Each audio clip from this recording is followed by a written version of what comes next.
ছেলে মেয়েদের ভাঙা ঘরে কি থাকতে পারবো? লাইট নেই, অন্ধকার, কিছুই তো নাই। কিছু তোমাদের ব্যবস্থা করতে হবে কিছু আমাদের। টানা বৃষ্টির জেরে কার্যত বন্যার আকার নিয়েছে রাজ্যের বিভিন্ন জেলা। বন্যার কবলে আসানসোলের কালাপাহাড়ি এলাকাও। শনিবার বন্যা কবলিত এই এলাকা পরিদর্শনে আসেন আসানসোল দক্ষিণের বিজেপি বিধায়ক অগ্নিমিত্রা পল। বন্যার কারণ হিসেবে সরাসরি রাজ্যের মুখ্যমন্ত্রীকে দায়ী করেন তিনি। বলেন এটা ম্যান মেড বন্যা নয়, পিসি মেড বন্যা, দিদিমণি মেড বন্যা। প্রসঙ্গত টানা বৃষ্টি তো ছিলই, সঙ্গে ডিভিসি থেকে জল ছাড়ার ফলে বন্যার আকার নিয়েছিল আসানসোলের বিভিন্ন এলাকা। সেই কারণেই অদ্ভুত কারণ দেখিয়ে মুখ্যমন্ত্রী মমতা বন্দ্যোপাধ্যায়কে দায়ী করলেন আসানসোলের এই বিজেপি বিধায়ক।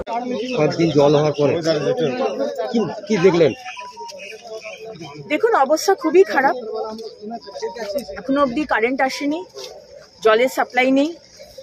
দিনে বোধহয় 2 ট্যাঙ্কার জল আসছে, 4 ট্যাঙ্কার আসছে। কিন্তু যদি সময় মতো যদি লাইন ঠিক না করা হয়, জলের ব্যবস্থা যদি না ঠিক করা হয়, তাহলে কিন্তু এখানে এবার মানে কলেরা এই ধরনের অসুখ শুরু হবে রিসেন্টলি।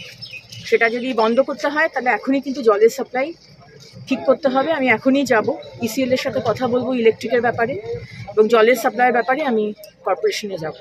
কিন্তু প্রশ্নটা হচ্ছে যে এটা হলো কেন এই জিনিসটা আজকে হলো? আজকে আমার জন্ম আসানসোলে, আসানসোল দক্ষিণে। আজকে আমার বয়সটা কম হয়নি, কোনোদিন কিন্তু এইরকম দেখিনি। আজকে এটা হলো কারণ কি, আমাদের যে ড্রেনেজ সিস্টেম, নিকাশির ব্যবস্থা বন্ধ হয়ে গেছে। কোনো নিকাশির ব্যবস্থা নেই। আজকে যে খালগুলো পরিষ্কার করা দরকার, সংস্করণ করা দরকার, সেই খালে পলি জমে জলটা বেরোবে কোথা থেকে? আজকে সবসময়তেই বর্ষাকালে এরকম বৃষ্টি হয় সব জায়গাতেই। এত বছর হয়ে গেছে আমি আসানসোলের জন্ম, আসানসোলে আমার বাবা মা থাকে, আজ অব্দি কোনোদিন আসানসোলে এরকম বন্যা হতে দেখিনি। আর আমাদের দিদিমণি কি বলছেন, ডিভিসি নাকি জল ছেড়েছে তাই জন্য নাকি এটা হয়েছে। শুনুন, ডিভিসি যখন জল ছাড়ে, ডিভিসি রাজ্য সরকারকে জানায়। ডিভিসির ওখানেও রাজ্য সরকারের লোক আছে, সেই সিস্টেমে কাজ হয়। দিদিমণি জানেন না জল ছেড়ে দেওয়া হয়েছে, এটা নয়।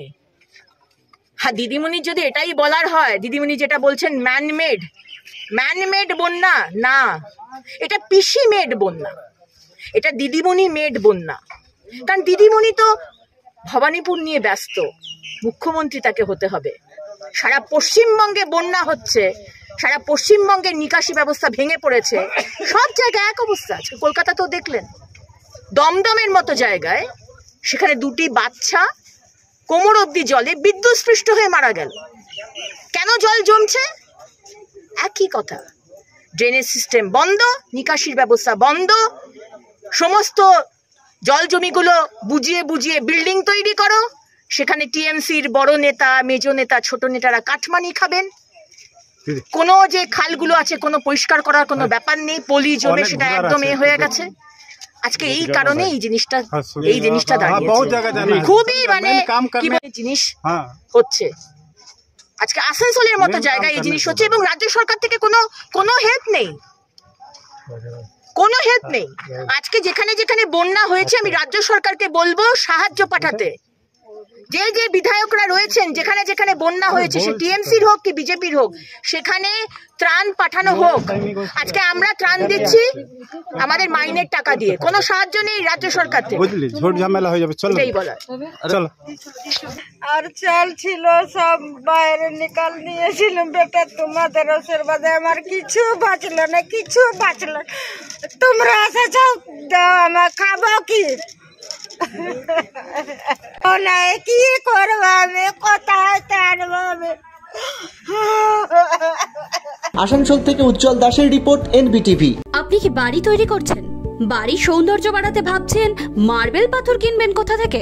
চিন্তা কি, আজই চলে আসুন আলিশান মার্বেল হাউসে। এখানে সমস্ত রকম marble, tiles, digital border, granite, sanitary খুচরো ও পাইকারি সুলভ মূল্যে পাওয়া যায়।